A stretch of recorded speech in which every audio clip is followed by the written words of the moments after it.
안녕하세요. 장동건 미래스탁의 박시장입니다. 7월 17일 증시 마감 시장에 대해서 말씀드리겠습니다. 코스피는 2619포인트로 마감했습니다. 0.35% 하락 마감했고요. 숨고르기 등의 양상을 보이면서 외국인이 1966억 순매도, 기관은 2311억을 순매도하면서 외국인과 기관의 순매도에서 하락 마감했습니다.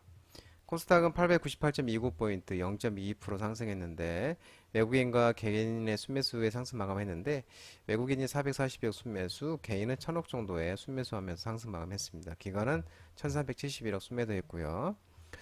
미국이 이제 FMC 회의 다음 주 25일 날 26일 날 FMC 통화정책 결정을 앞두고 관망심리가 이어지는 가운데 중국의 2분기 GDP 경제 성장률이 기대에 미치지 못한 것이 또 시장에 부담으로 작용한 모습입니다. 또 지난주 코스피는 4개월 연속 상승하면서 차익 실현 물량이 나온 것도 지수의 하방 요인으로 작용을 했고요. 코스피는 대형 종목 위주로 매물이 나왔고 코스닥은 또 반도체주가 상승하면서 상승 마감했습니다. 원달러율은 1266.60으로 마감했습니다. 0.06% 상승 마감했는데요. 중국이 2분기 국내 총생산 GDP 시장 기대에 미치지 못하면서 위안화가 약세를 보였지만 원화는 크게 정지하지 않는 모습을 보이면서 원달러율은 소폭 상승 마감했습니다. 오늘은 또 우크라이나 관련주와 반도체 관련 종목들이 존원을 보였는데요. 우크라이나 재건 건설기계 모듈러 주택 이런 종목들이 움직임이 있었는데 윤 대통령이 우크라이나 전격 방문 소식에 우크라이나 재건 관련주와 건설기계 모듈러 주택 종목들이 움직임이 있었습니다. 그러면서 이제 스페코, 현대에버다임, 삼부토건, 국보, 서현탄메탈, 우크라이나 재건 종목들, 그리고 현대건설, 대우건설, 우원개발, 코오론글로벌, 덩실하우징, 건설기계와 모듈러 주택 테마로서 같이 상승하였네요. 우크라이나를 방문해서 젤렌스키 대통령과 정상회담을 가졌는데요. 우크라이나에 대한 추가 지원 계획과 재건 협력 방안을 논의를 했습니다. 안보와 인도 재건 지원을 포괄하는 우크라이나 평화연대 이니셔티브를 발표를 했다고 합니다. 한국 대통령 즉 정상이 한국군 파병지가 아닌 전쟁 중에 해외 국가를 찾은 것은 또 이번이 최초라고도 합니다. 앞서서 또 폴란드 공식 방문 일정 마지막 날이었던 14일 날도 윤 대통령이 한국과 폴란드 비즈니스 포럼과 또 우크라이나 재건 협력 기업 간담회, 폴란드 진출 기업인 오찬 간담회 등 이 경제 일정에서 폴란드와 우크라이나 재건 사업 협력 의지를 재차 밝힌 바 있었죠. 또 우크라이나가 이제 한국 기업에 200억 달러 규모의 재건 사업 참여를 요청을 했고 또 여기에 320억 달러 규모의 민간 주도 재건 사업도 진행 중이라고 대통령실은 밝혔고요. 한국과 폴란드가 함께 추진하는 우크라이나 재건 사업 규모도 520억 달러 수준으로 예상되고 있다고 합니다. 현대건설은 또 폴란드 바르샤바에서 우크라이나 키우 보리스필 키우 이제 국제공항공사와 공항 확장 공사를 위한 또 MOU 체결 업무 협약을 체결했다고 밝혔고요. 이 키우 보리스필 국제공항은 전국 여객 수송량의 62%, 화물 수송량의 85%를 맡고 있는 우크라이나 최대 공항이라고 전해지고 있습니다. 오늘 또 메타버스와 증강현실, 가상현실, 또 지능형 로봇, 인공지능 AI 챗봇 종목들의 일부 종목들이 오늘 또 흐름이 나왔는데 간만에 반등이 나왔습니다. 네이버가 우크라이나 재건 협력 사업 참여 소식에 또 경제사절단에 같이 참여하면서 AI와 디지털 트윈 활용 기대감에 이제 메타버스, 알체라, 웨이버스, 넵툰, 라운텍, 세코닉스, 알체라, 웨이버스, 넵툰, 라운텍, 메타버스, 증강현실, 가상현실 종목으로서 또 급등이 났고 알체라는 오늘 상한가를 갔었죠. 또 장동호 대표님 오늘 라이브 무료 관심주로도 알체라를 추매를 했던 종목이죠.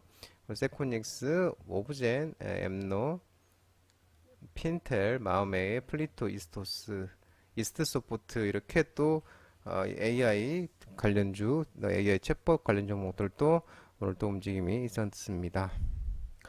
네이버가 윤석열 대통령 폴란드 방문 경제사절단에 참가해서 우크라이나 재건 협력 사업에 참여하기로 했다는 소식이 전해졌습니다. 네이버가 우크라이나 재건 협력 사업에서 구체적인 역할은 이 디지털 트윈 인프라를 구축을 하고 생성형 AI 개발, 그리고 서버링, 클라우드 제공 등으로 디지털 트윈 기술을 통해 우크라이나의 스마트 시티를 건설하겠다는 계획이라고 알려지고 있습니다. 또한 우크라이나어 기반의 생성형 AI 개발을 통해 우크라이나 전자정보 서비스 고도화를 확대하는 이 목표도 하고 있는 것으로 전해지고 있고요. 네이버 그 대의 ESG 정책 대표가 하는 얘기가 지난 14일 날 폴란드 바르샤바 현지에서 열린 우크라이나 재건 협력 기업 간담회에서 네이버가 대표로 참석하면서 우크라이나는 단순히 전쟁 피해 복구를 넘어서 국가 시스템 업그레이드를 추진 중이라고 얘기했으며 또 도시 인프라에 대한 디지털 트윈 트랜스포스메이션 사업 참여를 또 추진할 계획이라고 밝히고 있다고 합니다. 또 삼성전자는 전날 그 4세대 AR 증강현실 헤드셋용 LEDOS 디스플레이 개발을 확장했다고 전해지고 있습니다. 삼성전자가 자체 헤드셋을 개발하고 있으며 LEDOS는 디스플레이를 차세대 AR 헤드셋에 LEDOS 기술을 사용하여 인치당 5,000개에서 7,000개의 픽셀 밀도를 달성할 것이라고 예상되고 있는데요. 이것은 이제 애플의 OLED 도스의 기술을 사용하는 헤드셋보다도 훨씬 높은 수치라고 전해지고 있습니다. 또 이런 훈풍에 메타버스, AR, VR, AI 관련 AI 챗봇 종목들이 움직임이 있었습니다. 오늘 또 로봇 관련 종목들이 간만에 반등이 나왔습니다. 또 스마트 팩토리 특히 종목들이 움직임이 있었는데요. 스마트 제조 시장이 2027년까지 연간 13.95% 성장 소식에 SB비테크, SB시스템, SPG, RS 오토메이션, 뉴로메카, 로버스타 이렇게 산업용 로봇, 협동 로봇과 또 삼성 SDS, 아진에스텍, 티라이주텍 등 스마트 팩토리 관련 종목들도 움직임이 있었습니다. 테크나비오가 2023년부터 스마트 제조 시장 예측 및 분석 보고서를 통해서 스마트 제조 시장 규모가 2023년에서 2027년까지 연간 13.95% 성장률을 기록해서 2027년 전체 시장 규모가 약 203억 달러로 증가할 것으로 예상하고 있다고 합니다. 스마트 제조에 활용할 수 있는 게 이제 블록체인, LOD, 사물인터넷, 로봇, 그리고 예방적 유지보수, 증강 및 가상현실, 자동화 패키징, 데이터 분석 등 이런 이제 기술이 또 제조 공정의 단순화, 인더스트리 4.0 채택 증가, 또 공급망 복잡성 등 요구 사항이 적용되면서 시장 확대를 또 스마트 팩토리가 이끌 전망이고요. 또 글로벌 협동 시장에서도 한중일 주요 기업 간 경쟁이 치열해지고 있습니다. 일본 로봇 업체인 환학이 기반하중은 로봇이 들어올 수 있는 최대 무게인데 기반하중은 50kg짜리 들고 올릴 수 있는 협동 로봇 양산을 준비하고 있고 중국은 또 가격 경쟁을 앞세우고 있으며 우리나라는 두산 로보틱스의 제품 라인업 확대와 또 투자금 확보를 위한 기업 공개 IPO에도 주력하는 사항이죠.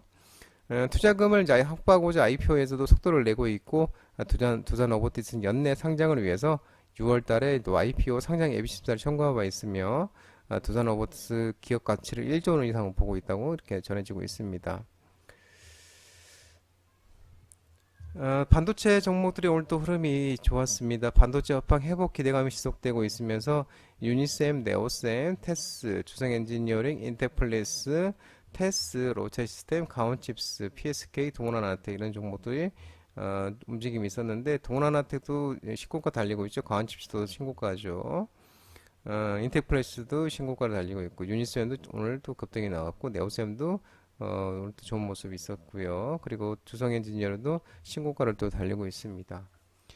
주성엔지니어 같은 경우 또 OLED 관련 테마이기도 한데요. 테슬라가 OLED 기반으로 브라이빗 뷰 디스플레이 탑재 추진 소식에 또 OLED 관련 종목으로서도 주성엔지니어링 좋은 모습을 나타냈습니다. DDR4 16기가짜리 D램이 현물 가격이 7월 7일부터 반등을 시작했는데 14일까지 2% 상승을 했다고 합니다. 또 하이엔드 또 소비자향 제품으로도 메인은 아니지만 또 긍정적인 신호라고 판단하고 밝히고 있고요. 또 공급사들의 감산이 레거시 중심으로 진행되고 있고 또 코스멀향 제품에서 소비자향 제품에서 가장 먼저 감산 영향이 나타날 가능성이 높기 때문에 하반기 공급사들의 감산 효과 가속화로 타 제품의 현물 가격 반등 확산을 기대하고 있다고 밝히고 있고요. 또 올해 3분기 현물 가격 반등과 메모리 업체들의 실적 회복 가속화 전망을 유지한다면 이 디램의 업체들의 출하도 2분기부터 예상을 상회하기 시작했고요. 재고 하락도 3분기부터는 가속화되는 가운데 가격 낙폭이 빠르게 감소하기 시작할 것으로 예상하기 때문이라고 분석이 되고 있다고 하네요. 또 이제 AI향 반도체의 증가로 HBM3, DDR5 고용량 제품 등과 또 과거 사이클 대비 생산 업계의 믹스 재고의 폭이 확대되고 있다고 판단하고 있고요. 업사이클에서는 그 효과가 더 두드러질 것으로 나타나고 있다고 합니다. 한편 산업통상자원부에서는 이날 반도체 등 주요 산업에 걸친 핵심 소부장 기술을 키우기 위한 공동연구시설이라든지 장비, 구축 사업을 본격화하기 위해서 소부장 핵심 전략 기술 지원 기반 구축 신규 과제 사업을 실시했다고 밝히고 있습니다. 그러면서 핵심 소부장 산업이 글로벌 공급망 강화를 위한 전략적 테스트베드 구축 차원에서 추진되는 사업인데요. 올해부터 4년간 2026년까지 700억의 국비가 투입된다고 하네요. 그러면서 올해 신규 과제 대상은 차량 반도체 등 이런 7개 분야라고 밝히고 있다고 합니다.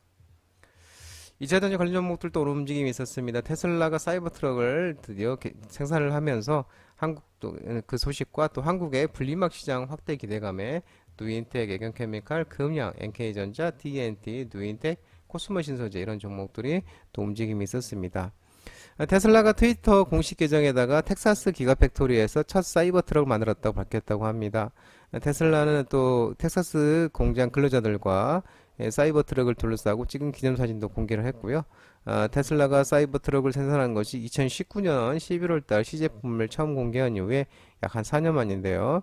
전 세계 사이버 트럭 사전 예약이 약 150만 대 규모로 미국 전기차 전문 매체 인사이드 전기 EV 등은 오는 이제 테슬라가 9월쯤 차량 인도를 시작할 것으로 전망되고 있다고 하네요.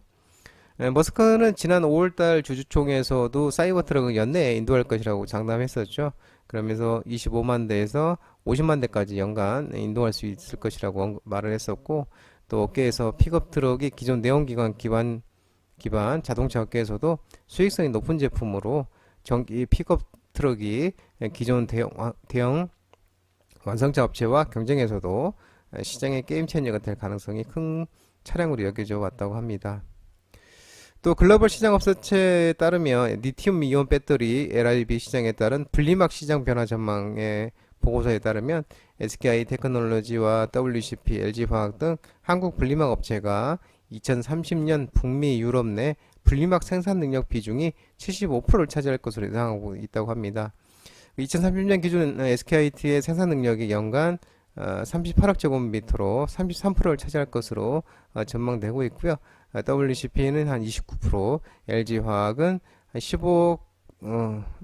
15억 제곱미터의 생산 능력을 갖춰서 13% 정도 비중으로 가져갈 것으로 전망되고 있다고 하네요. 그러면서 2차전지도 훈풍이 일어났습니다. 장동호 미래스트라이크 전화번호는 116-37297이고요. 끝으로 장동호 대표님 유튜브 채널 구독과 좋아요 많이 부탁드리도록 하겠습니다. 알림 설정도 꼭 해두시기 바랍니다. 채널에 보면 공유가 있는데요. 공유, 소개 링크 많이 부탁드리도록 하겠습니다. 유튜브 라이브 장중 무료 방송 진행하고 있으니까 혼자 하기 힘드신 분들이나 도움이 필요하신 분들은 언제든지 오셔서 많은 도움 받아가시기 바랍니다. 오늘 시장도 모든 분들 고생 많으셨고요. 남은 시간 편안한 시간 되시기 바랍니다. 감사합니다.